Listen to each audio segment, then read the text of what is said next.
Hey, what's going on, guys, and welcome back to Monster Tamer News, the segment on this channel where we go over the past week's developments in the monster taming genre. This week we've got some pretty awesome developments overall, including the announcement that Monster Crown 2 news is coming. We've got the Atlantean Part 2 update for Lumi and Legacy, we've got Coromon Mobile coming soon, the return of a potentially cancelled Digimon fan game, and more. So, as per the usual, make sure to sit back, relax, and let's dive in.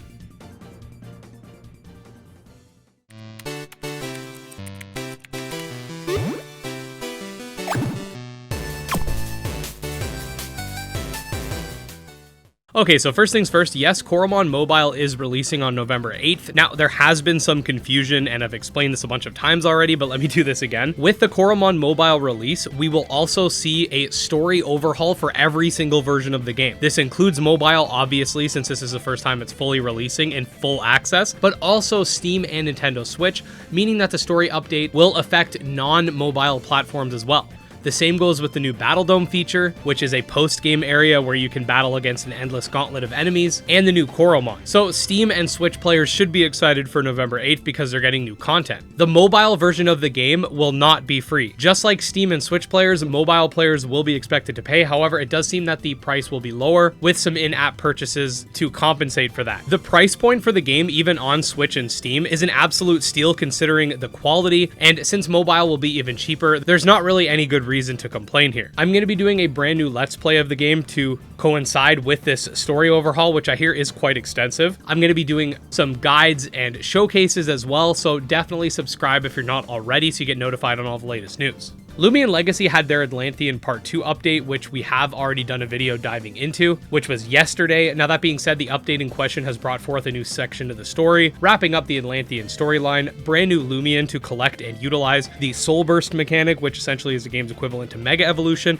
an update to the ranked PvP system, and more. I'll likely be doing more episodes of our Lumi and Legacy Let's Play to show off the rest of the update as well, so stay tuned. I have some really good news regarding a project we've recently covered on the channel that was unfortunately being canceled, or at least cancellation was on the table, that being Digimon New World, which if you don't remember from that video was a Pokemon-esque Digimon game set in the Digimon story franchise, which obviously was a fan game, but nevertheless looked pretty dope. It was actually a Pokemon ROM hack with a unique Digimon-inspired story, a bunch of Digimon to tame, a bunch of Digimon available, and I was all for it. However, when we found out that it was canceled, or at least very likely to be canceled, it was quite disappointing. This was because the developers lost a bunch of data. However, I'm happy to say that they were able to recover it, meaning that the game is no longer canceled, and we're just waiting for an update regarding what the new game plan is. I don't know about you guys, but I'm excited to keep covering this, so definitely stick around because we'll be keeping a close eye on it. Palworld is undergoing their stress test as of right now. I actually do plan on checking it out myself after I'm done putting this video together. Now, that being said, none of what I'm able to play is actually public or I'm allowed to discuss. I will say that it is good that the game is getting these tests ready, because if you don't remember, Palworld is set to release sometime in January in its early access state, and that's not very far from now. So I'm excited to check it out later. If you haven't been able to get access to the stress test, don't fret, the game's coming out very soon. And obviously they put out new PAL decks this week as well, which you've been seeing on screen. All right, next up we got the rapid fire news for the updates that don't require a lengthy explanation.